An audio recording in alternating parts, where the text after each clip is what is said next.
Olá pessoal, esse é mais um vídeo da série O que não deixar de fazer, onde nós contamos para vocês o que você não pode deixar de fazer em determinadas cidades, seja porque o seu tempo é curto ou porque é a sua primeira vez e precisa conhecer aqueles lugares bem específicos. Então vem com a gente e saiba o que não deixar de fazer em Pequim, na China.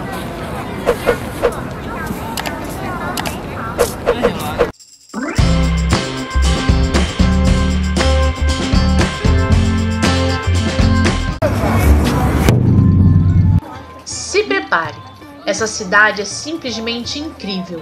Estamos falando de uma metrópole com mais de 21 milhões de habitantes, que combina de forma única uma rica história milenar com uma modernidade vibrante e acelerada. Uma cidade que nos encanta pela sua grandeza, mas também pela delicadeza de seus detalhes.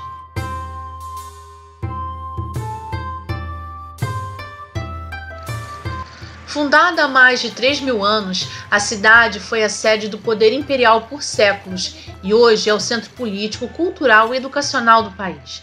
A herança imperial de Pequim é visível em inúmeros monumentos icônicos, muitos deles declarados Patrimônio Mundial pela Unesco.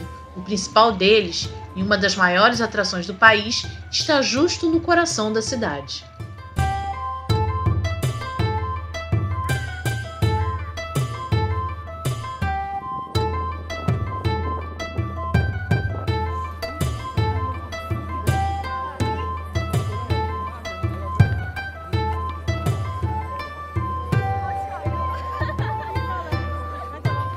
Por exemplo, estamos aqui em frente à Cidade Proibida, lugar que já abrigou, os imperadores chineses. Proibida porque ninguém podia entrar, a não ser o imperador e sua corte. Vem com a gente conhecer um pouquinho dessa história.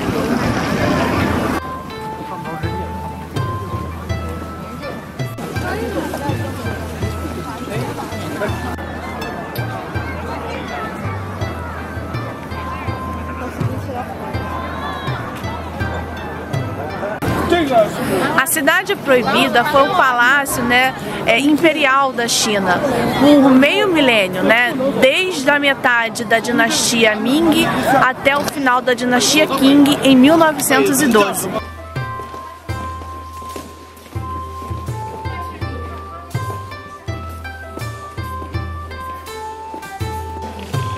A Galeria dos Móveis nos dá conta de uma pequena parte da vida do imperador Qianlong, da dinastia Ming, mostrando um pouquinho dos móveis utilizados, tem tronos de diversos materiais, móveis de escritório, enfim, andam alguns ali com as marcas de uso pessoal do imperador. Dá uma pequena ideia de como era a vida dele aqui, um recorte muito pequeno mesmo, mas bem interessante, e os móveis são excelentes, são muito bonitos. Com a ascensão da dinastia Qing, algumas marcas da dinastia Ming aqui no palácio, nesse complexo, foram sendo mudadas, Os palácios vão ser preservados, mas seus nomes vão ser mudados, Enquanto a dinastia Ming tinha nomes mais ligados à harmonia, leveza, a dinastia Qing vai ter nos seus palácios nomes relacionados à supremacia e força. Não à toa, no século XIX, muitos conflitos vão atravessar a China, justamente como uma característica desse período e dessa dinastia.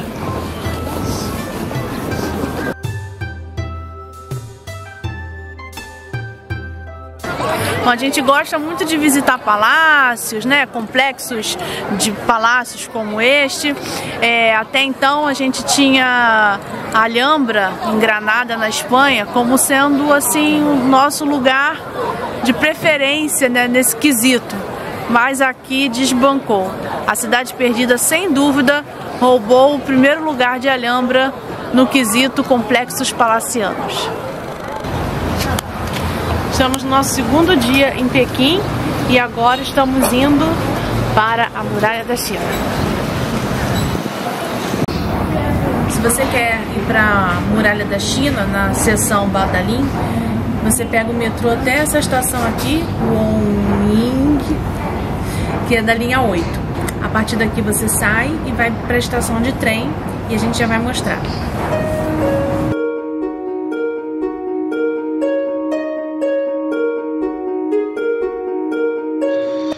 Precisamos dizer que inúmeras agências e guias fazem esse percurso com muita segurança e comodidade. Acontece que nós, além de pão duros, apreciamos essa coisa de percorrer a cidade por conta própria. Se esse for o seu caso, podemos dizer que a cidade é muitíssimo segura. Se pode, portanto, fazer esse percurso sem quaisquer surpresas ruins. Ficamos apenas com as boas.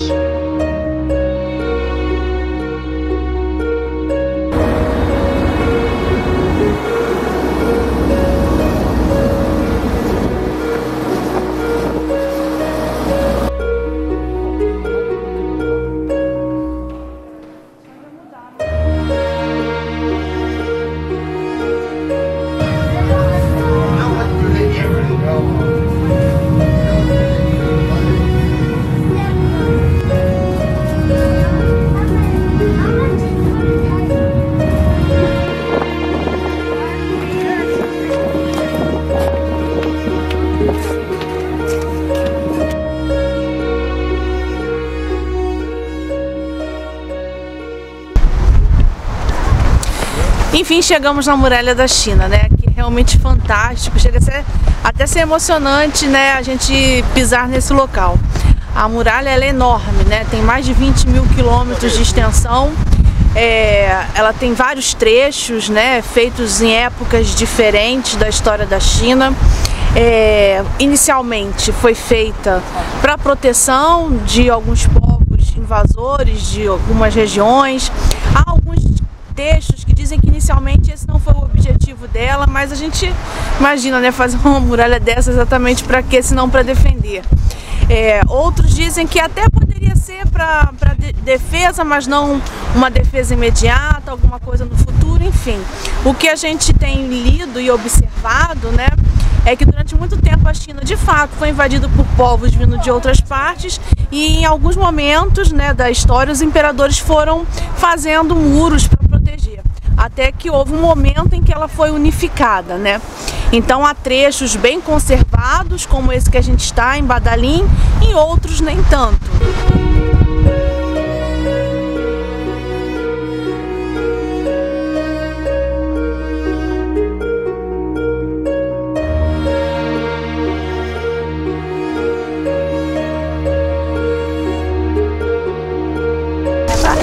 Bom, algumas curiosidades sobre a muralha, né? Apesar de toda a sua extensão, ela não pode ser vista do espaço, como algumas pessoas costumam afirmar. Uma outra coisa é que ela é patrimônio da humanidade desde os anos 1980. E em 2007, ela passou a fazer parte do rol das 7 maravilhas do mundo moderno, assim como o nosso Cristo Redentor.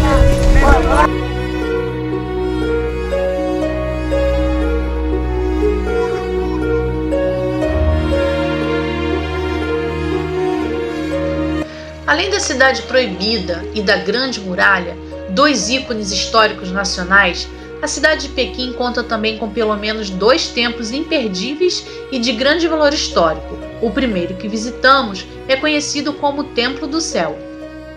O que é o Templo do Céu? É um complexo de templos taoístas e esse complexo foi mandado construir pelo mesmo imperador que mandou construir a Cidade Proibida, lá no início do século XV. E a gente vai conferir agora para vocês.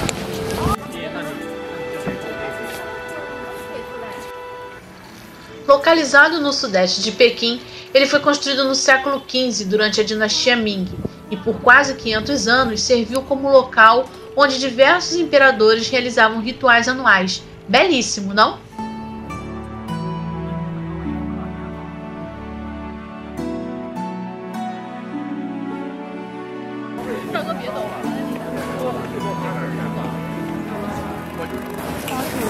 Bom, estamos no inverno, como vocês podem ver pela nossa roupa, mas o palácio é o Palácio de Verão. Na verdade, o palácio não é um prédio, né, apenas, mas um complexo de edificações que atendiam ao imperador. Depois de subir uma ladeira mais do que nos sentíamos preparados para subir, nos deparamos com um vasto complexo de lagos, jardins e palácios. Tudo isso serviu como retiro de verão para a família imperial durante a dinastia Qing.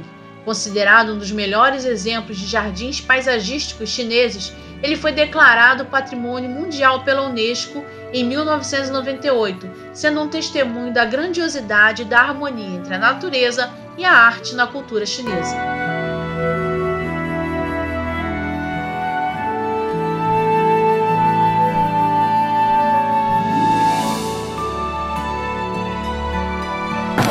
Em 1998, em dezembro especificamente, a Unesco inseriu o Palácio de Verão na lista de Patrimônio Mundial da Humanidade.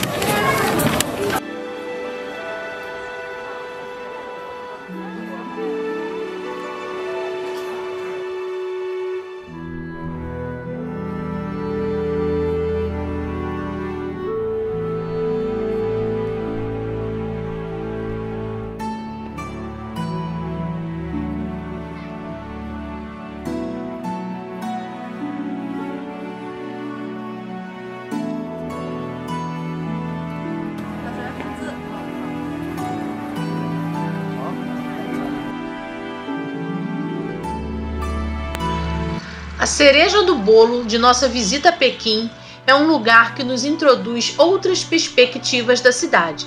Já te contamos. Vamos visitar um lugar um pouco diferente, talvez, daquilo que você já esteja acostumado a ver sobre esta cidade, sobre a China. Vamos para o Distrito Artístico 798, um lugar bem interessante. Estamos aqui no metrô e daqui a pouco vamos sair para ver umas paisagens parecidas com Berlim, talvez?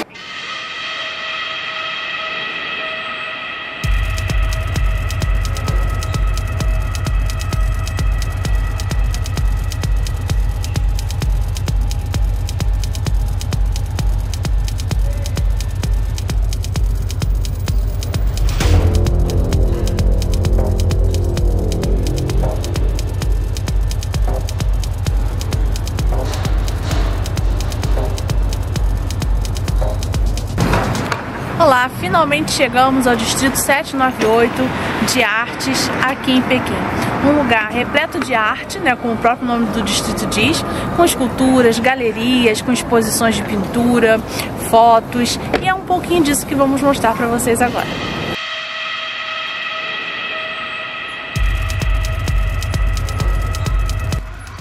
A história do 798 é tão fascinante quanto as obras que ele abriga.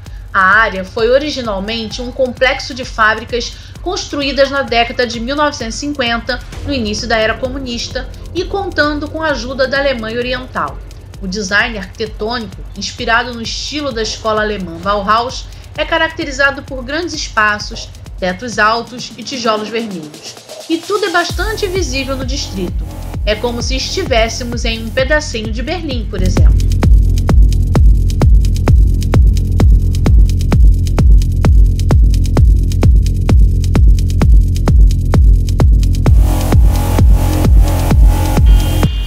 A reforma econômica da China e a mudança do foco para a produção de bens de consumo, a fábrica foi desativada no final da década de 1980. Na virada do milênio, artistas e designers começaram a se mudar para os antigos galpões industriais, atraídos pelos aluguéis baixos e pelo espaço abundante. Eles transformaram as fábricas abandonadas em ateliês e galerias, dando vida nova a um espaço em ruínas. A ironia de um local de produção militar se tornar um centro de expressão artística não passou desapercebida.